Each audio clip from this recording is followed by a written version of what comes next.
Hello, ladies and gentlemen, and welcome back to the Blue and Gold Army podcast. In this episode, I'm going to be talking about the review of Friday night's game to the similar errors from last week's first half, but there were some great defensive efforts there. But second half was a bit of an improvement, but still the same errors from the first half. But hey, you got to expect those schoolboy errors from trials, so nothing too serious to stress over with before the regular season starts. But before we go into more details and analysis from last night's game or whenever this is going to be recorded, please make sure you share the episode from our Spotify, like and subscribe to our YouTube channel as well, and make sure you follow our Instagram page for more news and discussion posts as well, up to date. So other than that, let's crack into it. So starting off in the first half, we were struggling to get some meters in the first half with Lomax trying to push through, but I'm not going to lie, I'm a little disappointed with his offense from that night. But despite that, his defense was incredible, plus his goal kicking was also great as well. Jay Targa was alright, got caught out wide a couple of times, but luckily enough, Lomax and the other players came across to shut down Skeleton a couple of times. I thought that a forward pack had still the same issues as of last week, although I thought Greg had a little bit of a better game with some of his tackles and hard carrying hit-ups. But man, Madison and Hopgood were all poor from the first half and just kept on struggling to get back to the defensive line, which has caused way too many ruck infringements to give dominant position to the West Tigers and lead them to tire ourselves out inside of our own defensive 10 and concede some soft tries. Although I will give credit to Lachlan Galvin for his try assists and tackle bust as well, I thought he was incredible, and we'll be looking back to this as a massive confidence boost for his boys as well, especially when Loy starts along with him. I think the West Tigers are another team to not underestimate with, and yeah, if you do, they'll seriously pull your pants down on the day where you think it's going to be an easy win and this and that, but it really isn't. So yeah, I also thought that Dewey was pretty good, even when the Fox was trying to distract him and give him a bit of a laugh and tried to get into his head to try play mind games with him. But yeah, he still managed to kick in amazing conversion to go into the sheds with a 6-point lead for his boys, 18 points to 12 at Leichhardt. But I also want to shout out to Isaiah Alongi in the first half. Look, man, it's confirmed he's the next Jared Hayne with not only his speed but also passes as well, especially setting up a great try for Sean Russell. The kid continues to prove that he deserves to start at the fullback spot with his first try in the blue and gold colours, and busted through a tackle and impressively strafing through 3 players and outpaced Dewey, I think, twice in one single run to score a magnificent try to make him man of the match. In my opinion, he has the skills that not even Gutherson had. So when putting, he didn't have the skills that Gutherson had.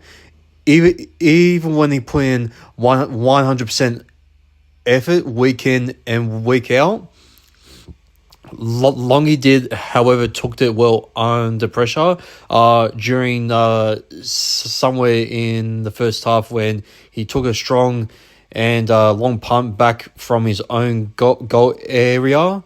And he took it very good from the kick returns, but obviously the one punt there from Dewey or either Locke and Galvin forced him to catch it from his own goal line area, well, right next to it, when his foot did not plant it down right inside of his ingot area.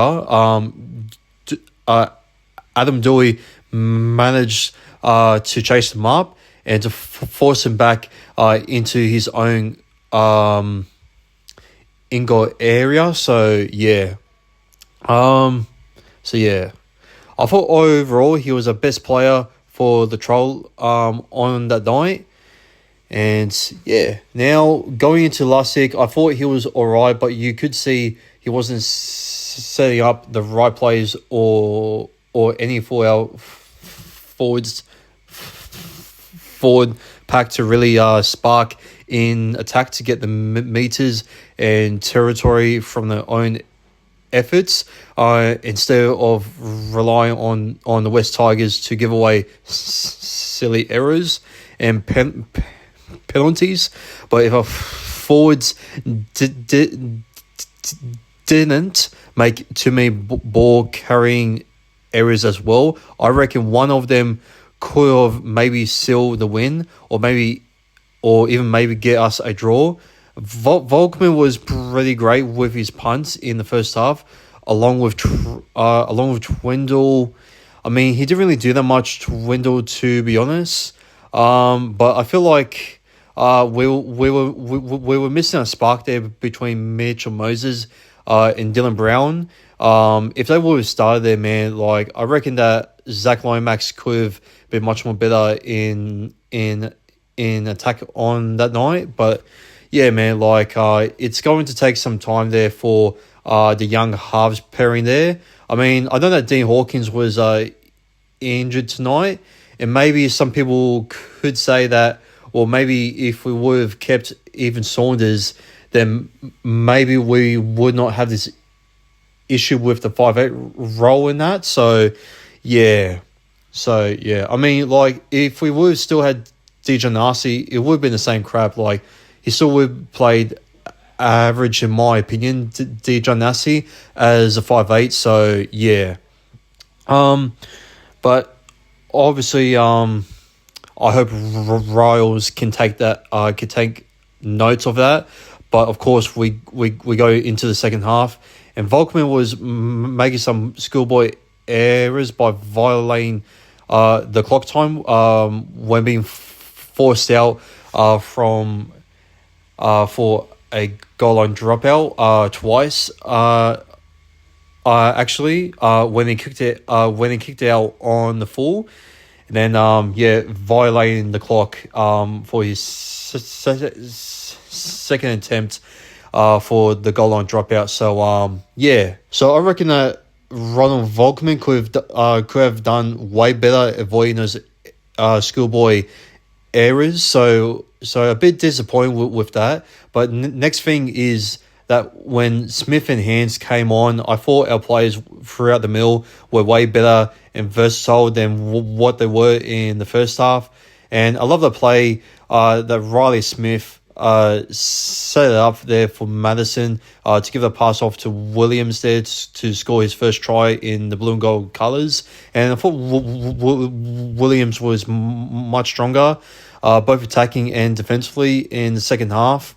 But apparently Lomax came off early in the second half for Sam Rani, I believe. So yeah, a bit disappointed that we only got to see his first half performance only and not that many minutes as well. So yeah, a bit disappointed there, but his defensive efforts there were pretty solid, I guess, which is still a bit poor for our attacking wise, but goal kicking wise and defensively wise, he was pretty good. And yeah, like we needed and we have been trying to look, and fans have been shouting out for a very solid and decent defensive back line there. And I reckon that Zach Lomax is probably our best backline defensive player at the moment, along with William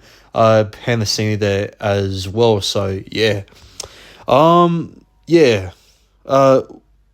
look, I hope that he can improve on his attack there before round one. But I'm hoping that Riles is going to take note of that, and he's going to assess him through on his footage during the trial game. So yeah, I thought Matt Dory tackles were quite aggressive and strong in defensive as well, with William Latu and Sam Tuavati trying to push over for a try in the second half to try and get us back in the game, but they could not get over the line with the poor schoolboy ball carrying errors there, which was similar to how Katoga was trying to break through with his offloads as well, and just making his tackle bust there, setting up a couple of those plays there as what we have seen there against Newcastle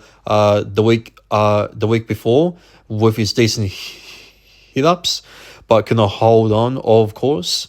So yeah, it is still going to take some time to be absolutely amazing and strong contributions to it is going to take some time and just skills for these kids to be absolutely amazing and strong to set up those contributions for the tries and moments that can win us massive games there, especially during finals in the future. So yeah, so stay tuned on what Riles is going to plan for these young units, which is going to leave him a lot of headaches to put him through in 2025. So yeah, I hope he can better shape these young fellas disciplined as well. So yeah, let's see what happens there. Now, if we look at Moretti, he wasn't bad, but again, him and Charlie Geimer there,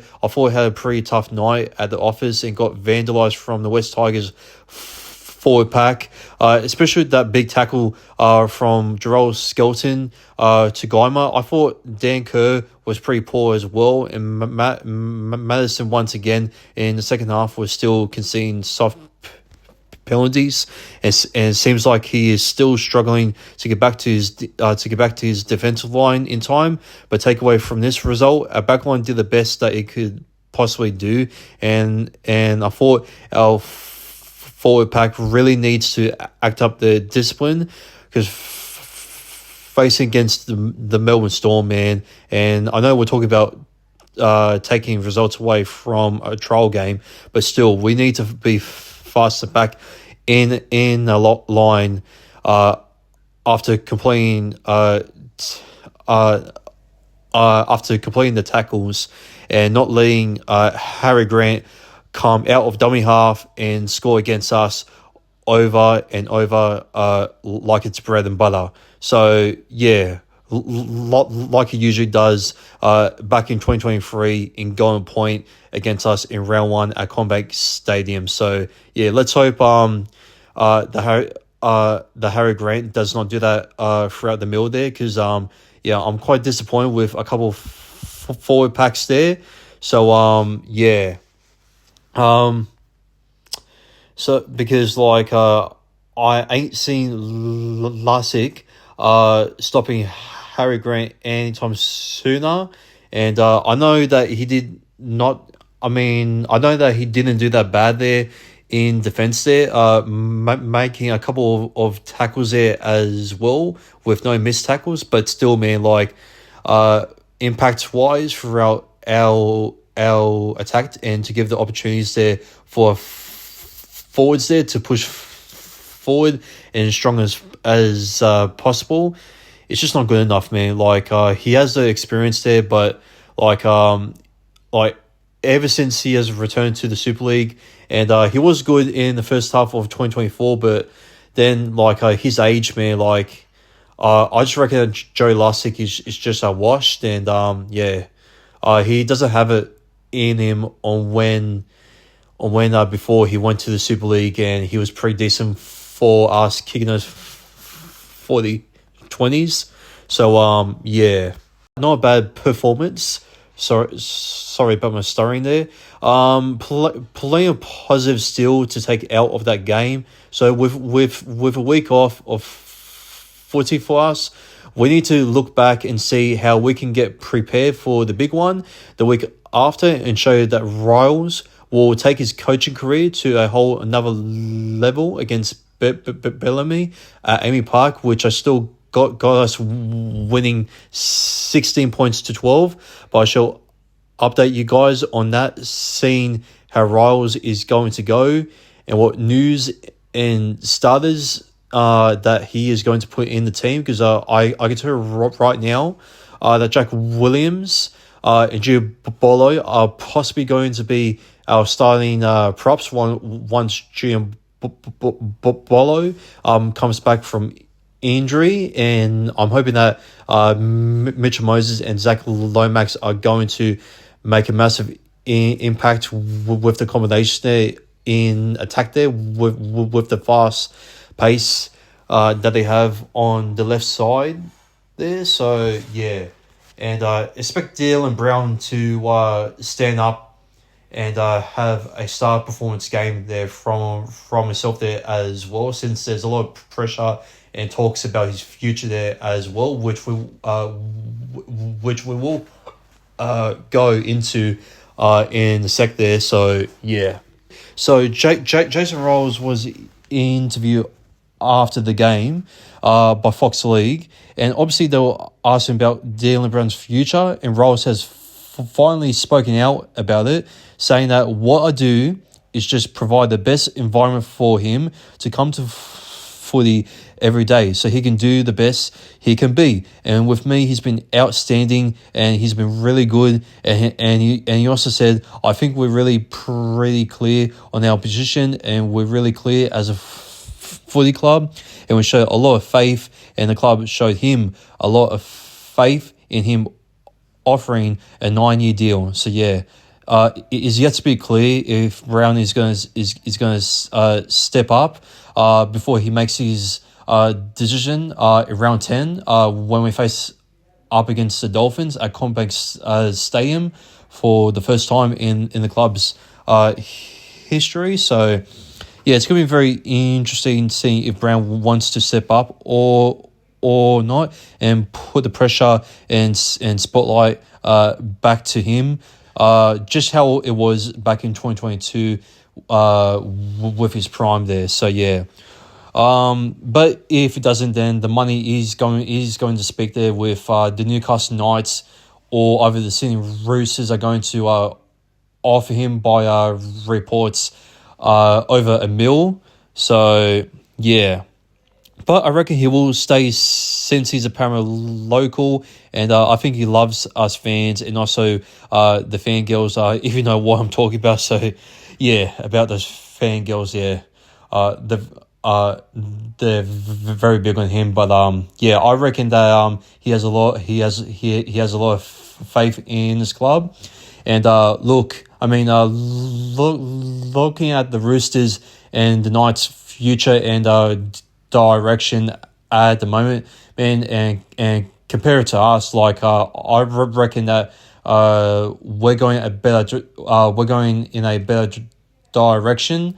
But I mean, if Brown says that that he deserves to be paid a little bit more, then well, he hasn't proved himself.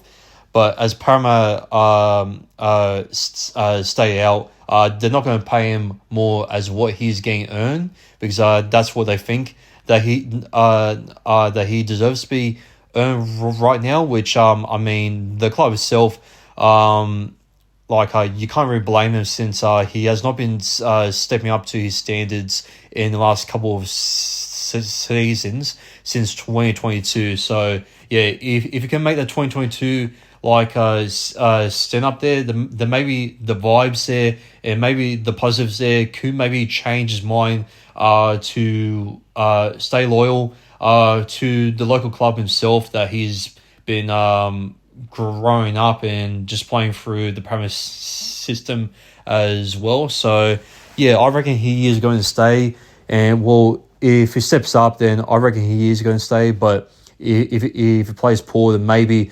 Jason Rolls is really going to question his performance there, and he might be looking for maybe like Dean Hawkins, maybe Vulcan there, which I mean, I know that sounds like a bold. I know that sounds like a bold call, possibly replacing Dylan Brown, but I mean, like this is it, man. Like if it really is worth the spotlight for him, then he needs to answer his own options on the last play. So yeah, he really needs to get back to where he was. And I really want to see him once Sean Lane comes back. I really want to see him make those combinations with Sean Lane on how he was in 2022. Because man, us as fans have been trying to call out why the hell he has not been making those combinations and that sparked it with Sean Lane consistently in the last 2 seasons. So yeah, it's been very frustrated. Us fans just seeing that he can't be able to do that. So yeah, I hope that's going to come back this season once Sean Lane comes back from an injury. So yeah, let's wait and see. But anyways, we're going to rate every single player quickly and give an explanation for most of the standout and also the stinkers who had most minutes as well. I'm not going to really rate the players that had a couple of ball carry runs and just hardly had anything on the stats or done barely anything at all. So yeah, let us begin, shall we? Firstly, we got Isaiah Longi. I will give him a 9 out of 10. I thought he was man of the match in my opinion. With his speed, passes, and footwork coming off from his kick returns as the same as last week. Second, I got Sean Russell. I will give him a 6 out of 10. I thought he did the job, nothing too crazy, other than making 2 tackle breaks and scoring a try. Nice setup from Longi. 3. So the next player I got is Will Pensini, and I thought he was absolutely just incredible. I thought he was continuing to prove that he's going to improve massively in 2025, and who knows, this could be his peak season, man. The way that he is going in defense as well, in both attacks. So yeah, as he's getting a lot of experience, coming a long way ever since he debuted in 2021 and learned through the grand final in 2022. And his skills in combinations and defensive efforts as well, as we're seeing on that night, making 9 tackles and missing 1, which is not bad for a trial man.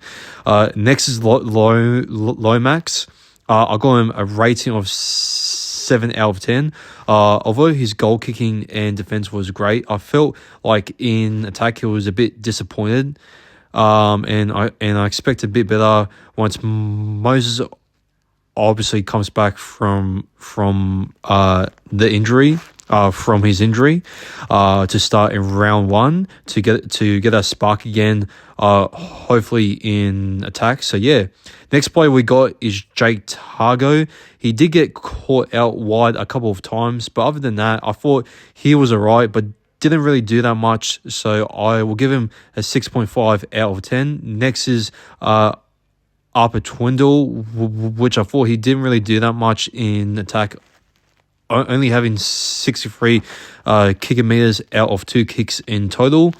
So yeah, I will give him a rating, possibly maybe 5 out of 10. I mean, there's nothing really much to really say about him. I'll probably say maybe 5.5 out of 10. So yeah.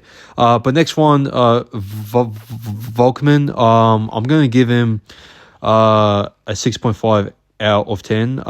Despite being pretty good for his kicking game, he did, however, made 2 poor schoolboy errors. So yeah, that's the reason why I was gonna have him as a 7, possibly, but the schoolboy errors there just bring him down there to a 6.5. So yeah, as we enter in the forward pack, Jack Williams was possibly our best, was possibly our second best forward for on a night there. So I will give him a solid 7.5 out of 10. I thought he was pretty strong there with the hit ups there. Scored 1 try there as well, and very good in defense there. So yeah, I can't wait to see on how Riles locks his official position throughout the 1 to 17, which I already told you guys. He's going to start at number 8 with Jim Bolo at number 10 there, but I will give out my official predicted final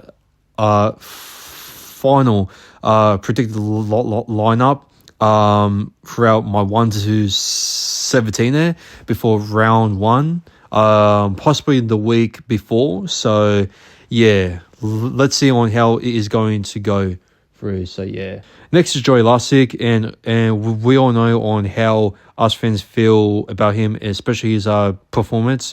Despite having 24 tackles and 0 missed tackles, I'll still give him a 5 out of 10. He is so average, and yeah, I hope that Jason Rolls never starts him again.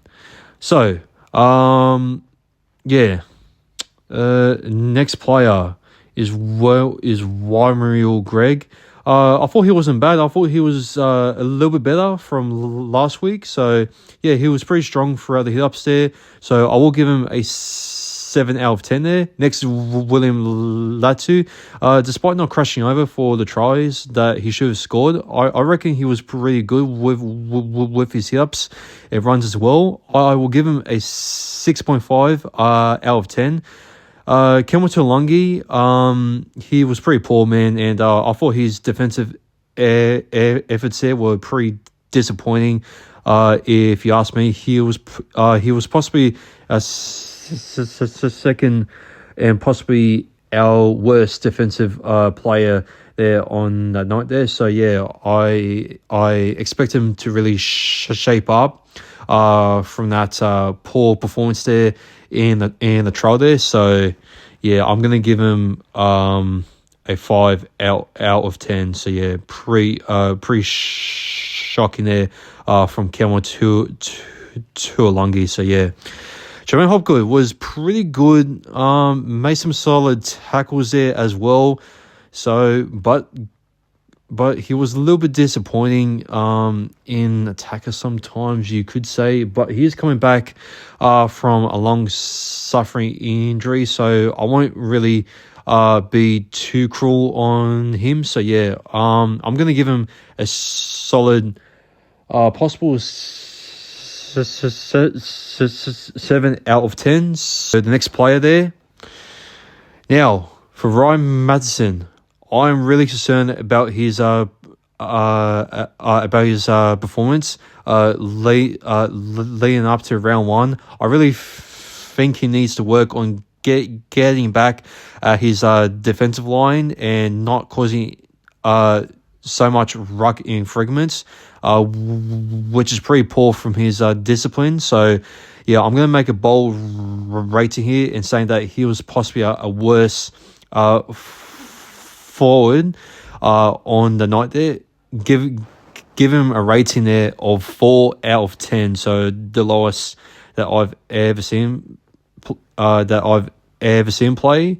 But I know it is a trial, but still, man, like Madison really needs to step up before round 1. So yeah, Jason Rolls, I hope that he's going to absolutely just spray on him during his assessment back on his performance. So yeah, he had a real stinker tonight, Madison, and yeah, I don't know what's going on with him. Like, he wasn't the same player as what he was from last season, judging off from these trials. So yeah, I'm gonna.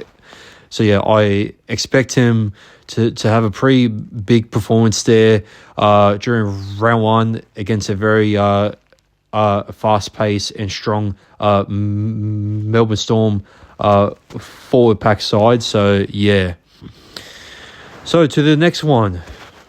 Who's next? Let me see here, guys. Just give me a sec. Luca Moretti was all right, despite getting wrecked a couple of times in attack. So I will give him a 6.5 out of 10. Now for Matthew Dory, oh my god, I thought he had a pretty impressive and underrated performance in my opinion. And when he came off the bench in the second half, making it, he was pretty impactful and made some solid, forceful tackles there to force the errors out there.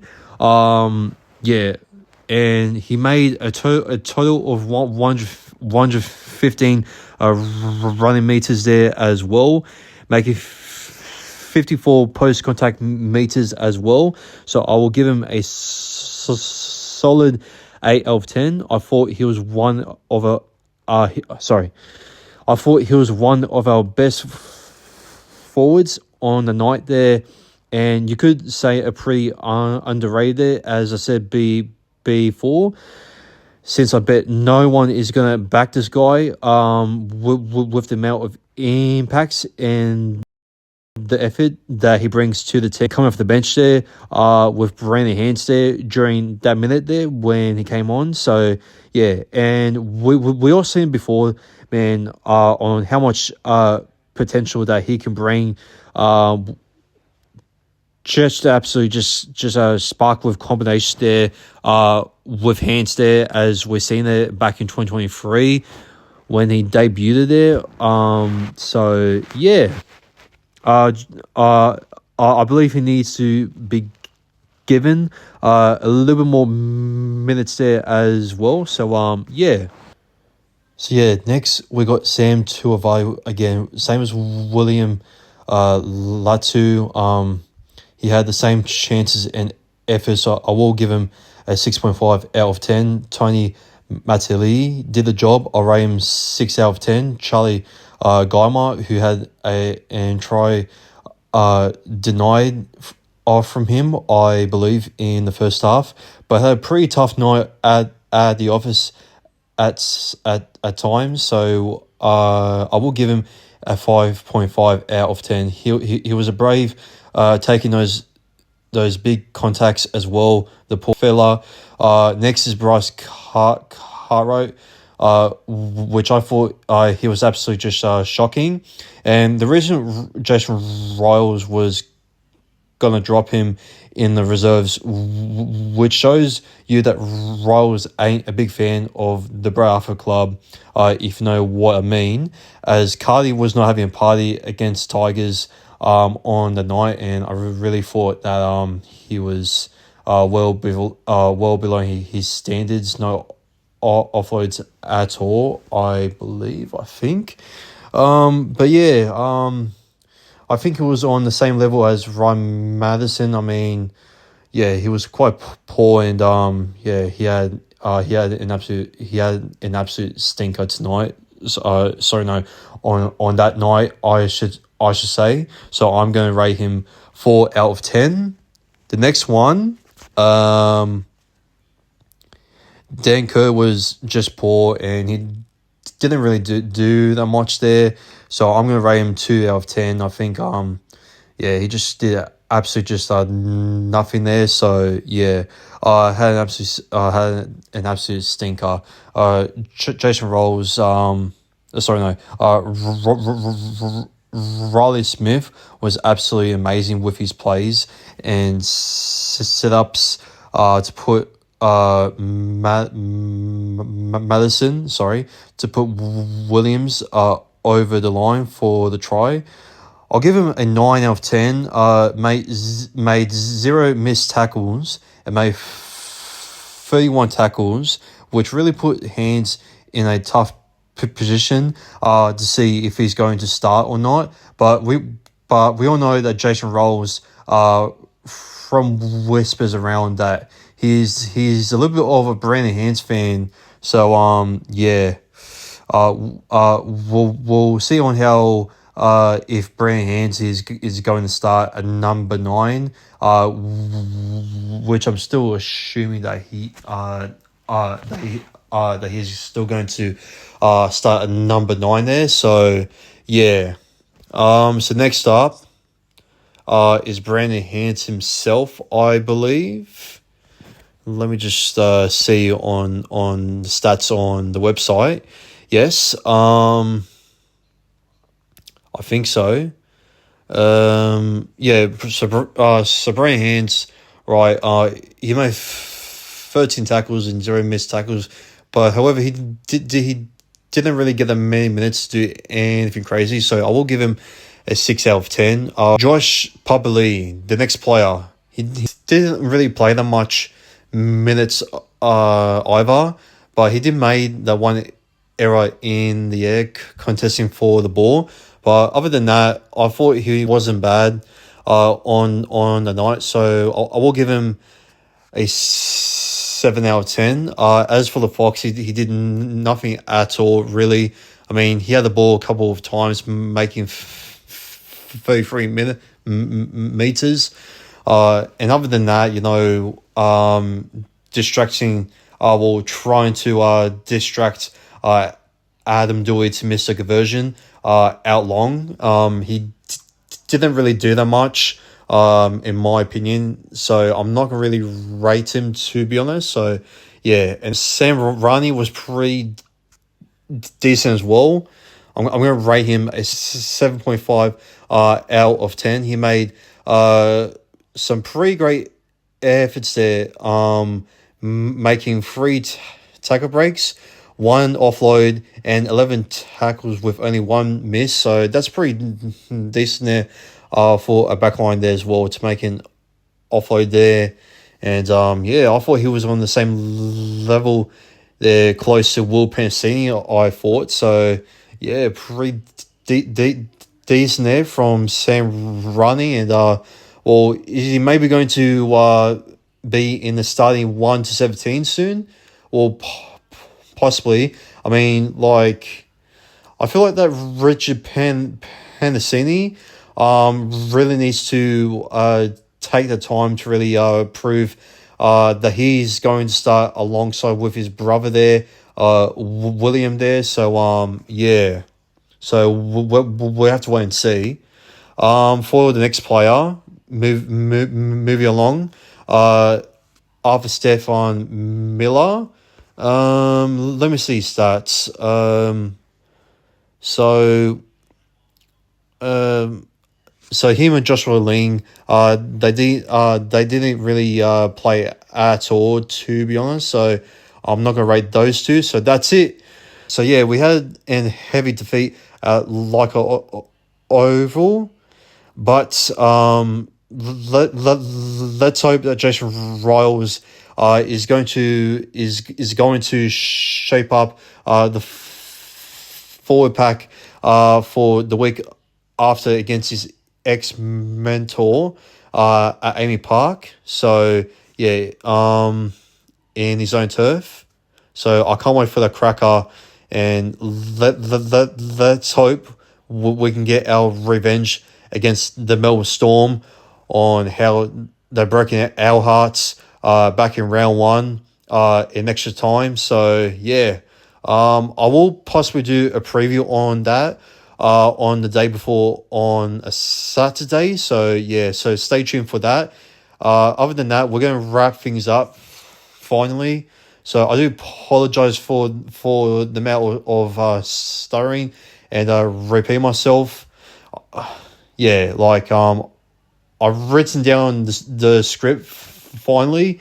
As I said before in my last 2 episodes, it is still going to take me some time to practice this podcast thing. So don't judge me too much in the comment section below.